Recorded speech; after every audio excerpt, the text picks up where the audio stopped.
Pria itu tiba-tiba dihentikan oleh polisi. Dia lalu menunjukkan kartu identitasnya, tetapi mereka menahannya dengan kasar dan menggeledah ranselnya dengan paksa. Karena tak ingin mendapat masalah, pria itu menuruti perintahnya. Namun setelah memeriksa tasnya, mereka memperhatikan pria itu. Lalu pria itu memperlihatkan pisau militer di pinggangnya. Mereka tersontak kaget. Dia menjelaskan bahwa dia memiliki izin resmi kepemilikan, tetapi mereka tetap menyitanya dan dianggap senjata ilegal. Tiba-tiba mereka mengayunkan tongkat ke arahnya, tetapi dia berhasil menghindari setiap pukulan. Dengan kesal, salah satu polisi menarik pistolnya. Akhirnya dia dipaksa masuk ke mobil polisi. Di kantor polisi, interogasi dimulai dengan kekerasan. Tanpa sepatah kata pun, polisi mulai memukulinya dan menyiksanya dengan taser. Perlakuan itu membuatnya tersulut emosi. Dia menanduknya dan menendang tasernya. Saat itu, seorang perwira muda masuk dan menghentikannya. Polisi itu sangat marah, tetapi ketika dia mendengar kepala polisi ingin bertemu dengan pria itu, polisi itu mundur. Kepala polisi melihat kartu identitasnya, menyadari bahwa pria itu adalah seorang prajurit pasukan khusus yang baru pensiun. Kepala polisi itu seketika menurunkan nada bicaranya. Dia langsung memerintahkan mereka untuk melepas borgolnya, mengembalikan barang-barangnya, dan bahkan mengundangnya ke kantornya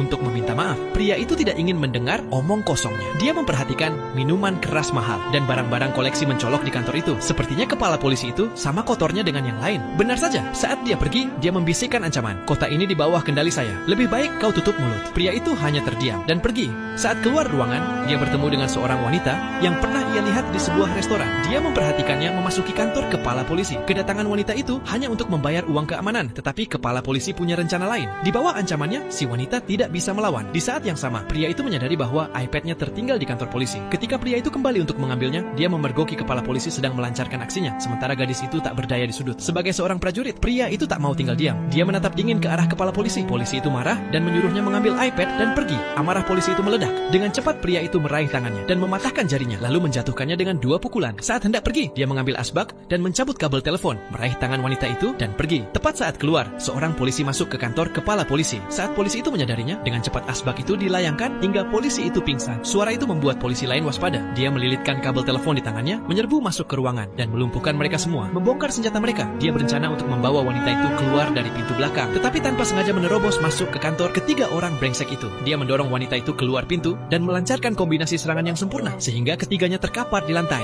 Polisi lain hendak menyerangnya dengan tongkatnya, tetapi tinjunya lebih cepat daripada tongkat itu. Dia menghabisi semua polisi yang menghadangnya. Ketika sampai di pintu keluar, beberapa polisi sedang merokok. Dia berjalan santai, membantu salah satu polisi menyalakan rokoknya dan meminta satu lagi untuknya. Lalu dia keluar dari kantor polisi itu dengan sebatang rokok yang dihisapnya.